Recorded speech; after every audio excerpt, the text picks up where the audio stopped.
हरे कृष्णा। आप सभी को पुत्रदा एकादशी व्रत की हार्दिक शुभकामनाएं। भगवान श्री कृष्ण और श्रीमती राधा रानी की कृपा सदैव आप और आपके समस्त परिवार पर बनी रहे। आज की वीडियो में आप सुनेंगे पौष पुत्रदा एकादशी व्रत की कथा। पौष मास की शुक्ल पक्ष की एकादशी, जिसे पुत्रदा एकादशी कहा जाता है, और इस व्रत को धारण करने से उत्तम और योग्य संतान की प्राप्ति होती है, संतान की आयु लंबी होती है और संतान को सफलता की प्राप्ति होती है। तो जिन भी दंपतियों को संतान प्राप्ति की कामना है, उन्हें विशेष रूप से इस एकादशी का व्रत धारण करना चाहिए और श्री लक्ष्मी नारायण की आराधना करने से निश्चित ही आपके मन की कामना पूर्ण होती है, उत्तम और योग्य संतान की प्राप्ति होती है। और जो दंपति अपने संतान की सफलता की कामना करते हैं, उनके जीवन में उन्नति की कामना करते हैं, या फिर चाहते हैं कि उनकी संतान आज्ञाकारी हो, संतान से उन्हें सुख की प्राप्ति हो और उनकी संतान भी हमेशा सुखी रहे, सुरक्षित रहे, दीर्घायु हो, सफलता की प्राप्ति हो, इस प्रकार की कामना के साथ भी अगर आप व्रत धारण करके पूजा करते हैं या फिर बिना व्रत किए भी पूजा करते हैं, तो आपके मन की कामना भगवान श्री कृष्ण पूर्ण करते हैं। तो ये व्रत बहुत महत्वपूर्ण होता है, सभी को धारण करना चाहिए। व्रत नहीं करते हैं तो भी विधि विधान से पूजा करके और व्रत की कथा अगर आप श्रद्धा भाव से सुनते हैं, तो आपके जीवन में भी भगवान श्री कृष्ण की असीम कृपा की प्राप्ति होती है और आपके मन की कामनाएं भी पूर्ण होती हैं। तो व्रत करें या ना करें, लेकिन भगवान की पूजा करें और व्रत की कथा प्रत्येक मनुष्य को आज के दिन अवश्य सुननी चाहिए। तो पूरे श्रद्धा भाव से भगवान श्री कृष्ण का स्मरण करके इस कथा का प्रारंभ करते हैं।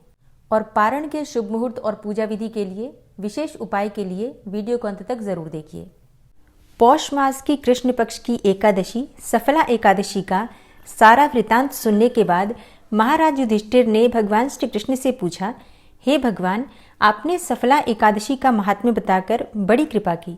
अब कृपा करके यह बतलाइए कि पौष मास की शुक्ल पक्ष की एकादशी का क्या नाम है, उसकी विधि क्या है और उसमें कौन से देवता का पूजन किया जाता है। महाराज युधिष्ठिर के पूछने पर भक्त वत्सल भगवान श्री कृष्ण बोले, हे राजन, इस एकादशी का नाम पुत्रदा एकादशी है। इसमें भी भगवान नारायण की ही पूजा की जाती है। प्रत्येक मनुष्य को विधि पूर्वक पुत्रदा एकादशी का व्रत अवश्य ही धारण करना चाहिए, क्योंकि इस चर और अचर संसार में पुत्रदा एकादशी व्रत के समान दूसरा कोई व्रत नहीं है। इस व्रत के पुण्य से मनुष्य तपस्वी, विद्वान और लक्ष्मीवान होता है। इसकी मैं एक कथा कहता हूँ, सो तुम ध्यान पूर्वक सुनो। भद्रावती नामक नगरी में सुकेतुमान नाम का एक राजा राज्य करता था। उसके कोई पुत्र नहीं था। उसकी स्त्री का नाम सैव्या था।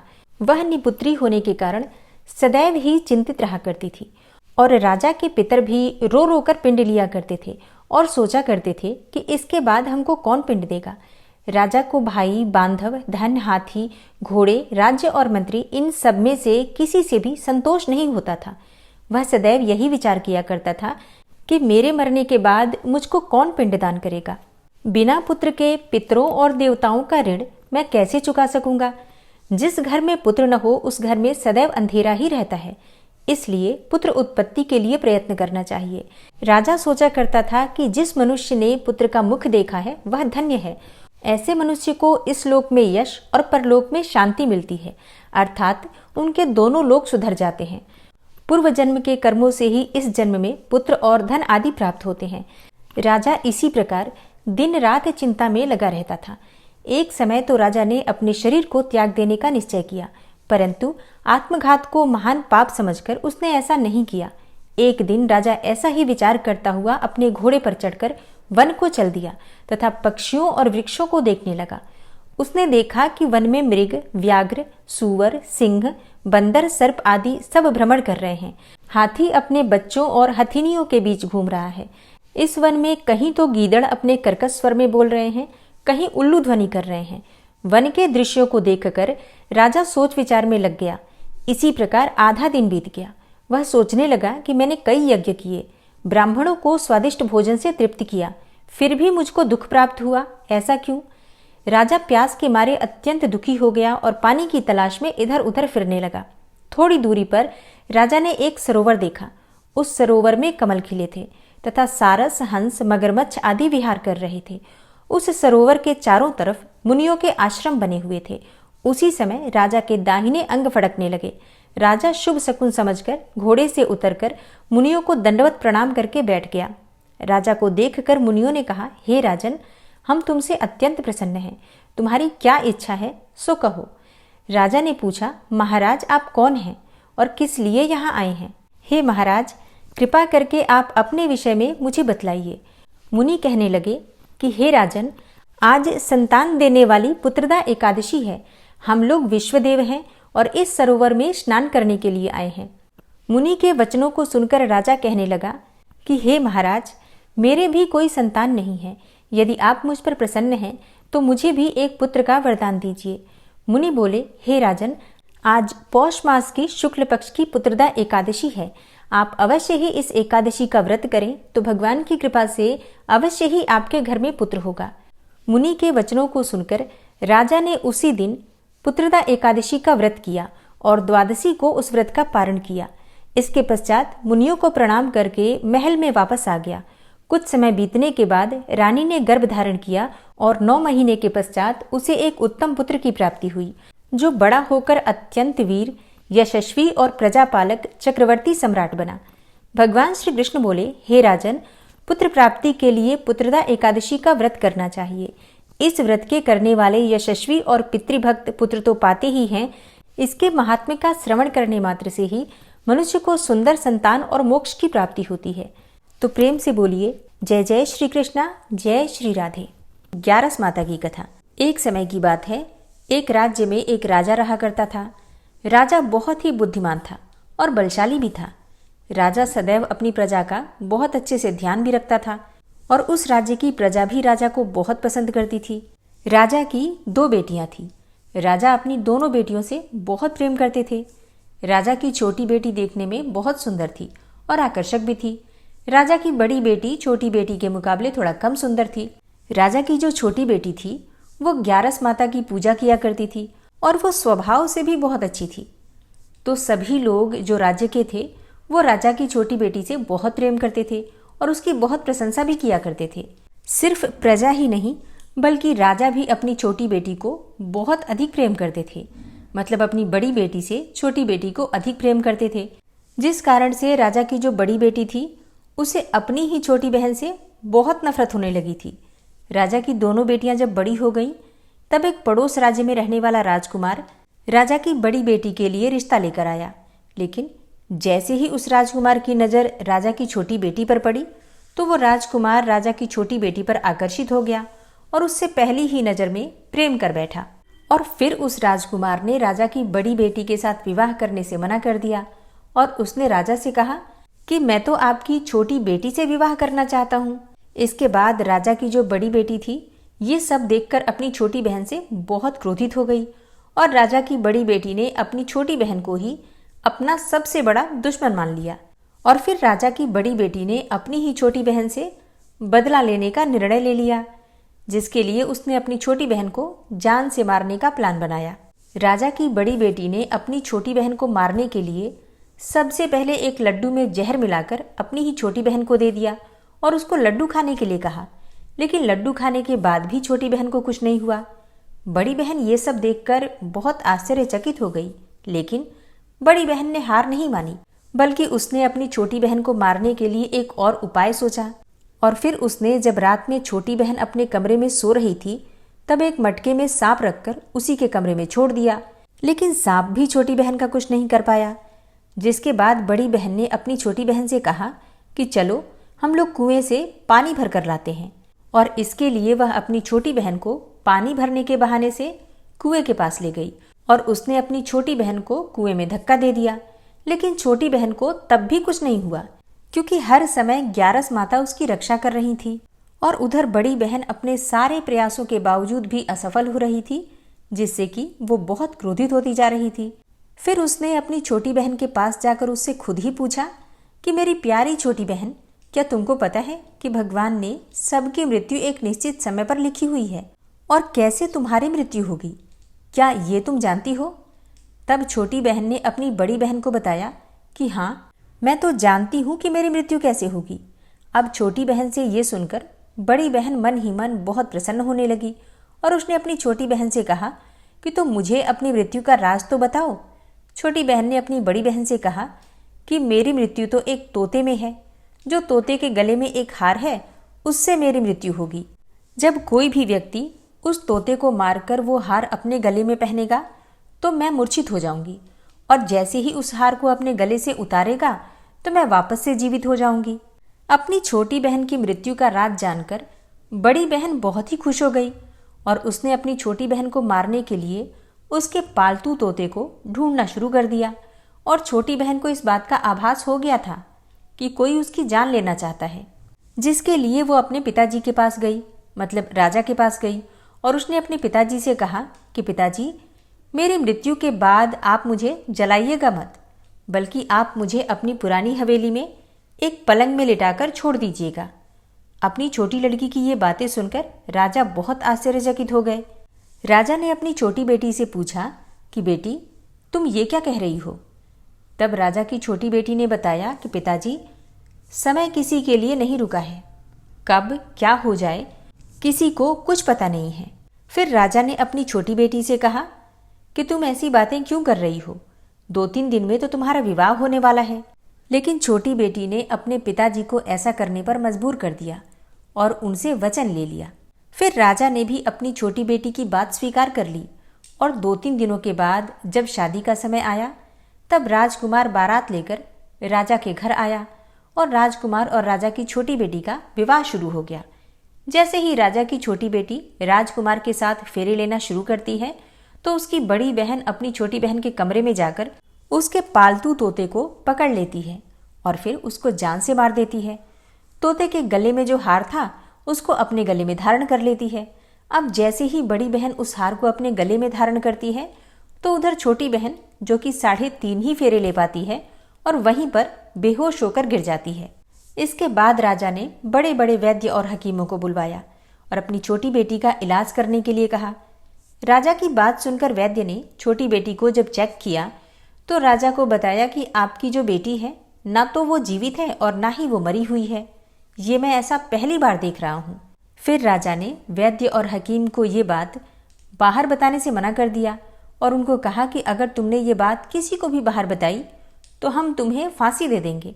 फिर राजा ने अपनी छोटी बेटी को पुराने महल में ले जाकर एक पलंग में लिटा दिया, जैसा कि उन्होंने अपनी छोटी बेटी को वचन दिया था। और फिर वहां कुछ सैनिक तैनात करके राजा वापस अपने महल को आ गए। तभी राजा की बड़ी बेटी राजा के पास आई और कहने लगी, पिताजी, अगर ये शादी संपन्न नहीं हुई तो आपकी तो बड़ी बदनामी होगी। आपकी इज्जत का फिर क्या होगा? तो अगर आप कहें तो मैं आपकी इज्जत बचाने के लिए राजकुमार से शादी करने के लिए तैयार हूँ। इसके बाद राजा ने अपनी बड़ी बेटी की बात मान ली और राजा ने बड़ी बेटी को छोटी बेटी के कपड़े पहनाकर मंडप में भेज दिया। लेकिन राजकुमार ये जान गया कि ये राजा की छोटी बेटी नहीं है, बल्कि ये तो राजा की बड़ी बेटी है। लेकिन जब राजकुमार ने शादी के लिए मना किया तो सभी लोगों ने राजकुमार को विवश करके राजा की बड़ी बेटी से बचे हुए फेरों को संपन्न करवा दिया और विवाह करवा दिया। इसके बाद राजकुमार राजा की बड़ी बेटी को अपने महल ले गया। राजकुमार राजा की बड़ी बेटी से ना तो बात करता था और ना ही उसको पसंद करता था और ना ही उसके आसपास फटकता था। राजकुमार ने फैसला किया कि वो अपनी प्रेमिका को अर्थात छोटी राजकुमारी को ढूंढ कर रहेगा और यह जानकर रहेगा कि उसके साथ हुआ क्या है। एक दिन राजकुमार अपने घोड़े पर सवार होकर राजा के पुराने महल के पास पहुंच गया, जहां पर उसने कुछ सैनिकों को देखा। महल के पास पहुंचकर राजकुमार ने जब महल को ध्यान से देखा तो वो समझ गया कि ये तो हमारे ससुर जी का महल है। तब राजकुमार ने सैनिकों से पूछा कि तुम लोग यहाँ क्या कर रहे हो और इस महल के अंदर इस पलंग में कौन लेटा हुआ है? इसके बाद सैनिकों ने बताया कि यहाँ पर तो राजा की छोटी बेटी लेटी है। ये सुनकर राजकुमार बहुत प्रसन्न हो गया और वो तुरंत ही अपनी प्रेमिका के पास अर्थात छोटी राजकुमारी के पास पहुंच गया और उसकी सेवा करने लगा। जैसे ही रात हुई तो राजा की छोटी बेटी उठकर खड़ी हो गई। राजकुमार यह देखकर बहुत खुश हो गया और अपनी प्रेमिका से पूछने लगा कि तुम यहाँ क्या कर रही हो और तुम मेरे साथ अब घर चलो। तब राजा की छोटी बेटी ने राजकुमारी को सारी बातें बता दी कि मेरी जान एक तोते में बसी थी और मैंने ये बात सिर्फ अपनी बड़ी बहन को ही बताया था और मुझे पता है कि उसने ही मुझे मारने का प्रयास किया है। उसके पास एक हार है जिसको वो सुबह पहन लेती है और रात को उतार देती है। जब तक वह उस हार को पहने रहती है तब तक मैं मूर्छित रहती हूँ और जैसे ही वो हार उतार देती है तो मैं वापस से जीवित हो जाती हूँ और जब तक मेरी बड़ी बहन के पास वह हार है तब तक मैं ऐसे ही जीवित और मूर्छित होती रहूँगी। अगर मेरी बड़ी बहन के पास जो हार है वो मेरे हाथ लग जाए तो मैं हमेशा के लिए जीवित हो जाऊंगी। राजकुमार ने जब ये बातें सुनी तो राजा की छोटी बेटी के पास ही रहने का निर्णय ले लिया और फिर उसने अपने बचे हुए सारे फेरे उस पलंग में लेटी हुई राजा की छोटी बेटी के साथ ले लिए और अपना विवाह पूर्ण कर लिया और फिर वहीं पर ही रहने लगा। देखते ही देखते कुछ समय में राजा की छोटी बेटी और राजकुमार की पत्नी गर्भवती हो गई। एक दिन राजकुमार को किसी काम से बाहर जाना पड़ा। तब छोटी राजकुमारी के पेट में बहुत तेज से दर्द होने लगा, जिसके बाद उसने ग्यारस माता का आवाहन किया। इसके बाद वहां पर ग्यारस माता प्रकट हुई और उन्होंने अपने भक्त के दर्द को दूर किया और एक पुत्र की प्राप्ति करवाई। और वहीं पर अचानक से राजकुमार भी आ गया। तब राजकुमार ने ग्यारस माता को देखा तो वो आश्चर्यचकित हो गया और उसने तुरंत ही ग्यारस माता को प्रणाम किया। और ग्यारस माता ने राजकुमार से कहा कि जब तुम्हारा ये बेटा 5 वर्ष का हो जाए तो तुम अपनी पत्नी को हार लाकर इसके गले में डाल देना। फिर कुछ समय के बाद देखते ही देखते राजकुमार और राजा की छोटी बेटी का पुत्र 5 वर्ष का हो गया।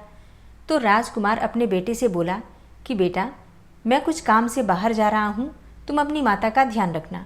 और फिर वहाँ से वो चला गया। राजकुमार को बाहर निकलते हुए बड़ी बहन के सैनिक देख लेते हैं और बड़ी बहन को जाकर सारी बातें बता देते हैं। इसके बाद बड़ी बहन अपनी छोटी बहन के पुत्र को वहाँ से उठवा लेती है और उसको मरवा देती है। छोटी बेटी के पुत्र के 2 टुकड़े करवा देती है। पहला टुकड़ा चक्की के पास छुपा देती है और दूसरा टुकड़ा अपनी पलंग के नीचे रख देती है। अब ग्यारस माता भिखारी का रूप लेकर आती हैं और एक भिखारी का रूप रखकर बड़ी बहन के पास चली जाती हैं। इसके बाद वहाँ पर भिक्षा मांगने लगती हैं। बड़ी बहन अपने नौकरों से कहती है कि जाकर भिक्षा दे दो, लेकिन जैसे ही नौकर ग्यारस माता को भिक्षा देने के लिए जाते हैं तो माता उन्हें मना कर देती हैं और कहती हैं कि मैं तुम्हारी महारानी से ही भिक्षा लूंगी। इसके बाद बड़ी बहन स्वयं ही भिक्षा देने के लिए माता के पास आती हैं।